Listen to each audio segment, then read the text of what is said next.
అంగన్వాడీ ఐక్యత 26,000 ఇవ్వాలి. అంగన్వాడీలపై వేధింపులు ఆపాలి. మన డిమాండ్స్ ని ప్రభుత్వానికి సానుకూలంగా చెప్పాము, ప్రభుత్వం స్పందించలేదు. ఆ కారణంగా మనం చలో అసెంబ్లీకి వెళ్ళడం జరిగింది. చలో అసెంబ్లీకి వెళ్ళినటువంటి నాయకుల్ని అన్యాయంగా అరెస్ట్ చేశారు.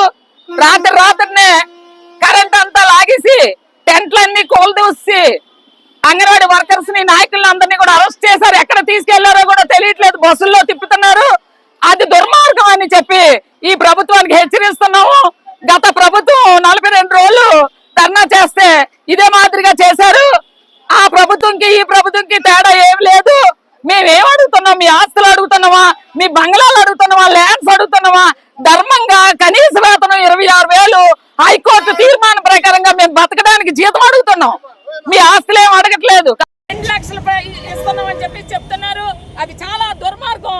ఇప్పుడు మా ప్రాజెక్ట్ లోనే 4 టీచర్స్ చనిపోయారు. ఈ 2025లోని ₹1 రాలేదు. ఈవెన్ మట్టి ఖర్చులు కూడా రాలేదు. అసెంబ్లీలో ఏమని చెప్తున్నారంటే ప్రతి చనిపోయిన అంగన్వాడీ వర్కర్కి 2 లక్షలు ఇస్తున్నామని చెప్తున్నారు.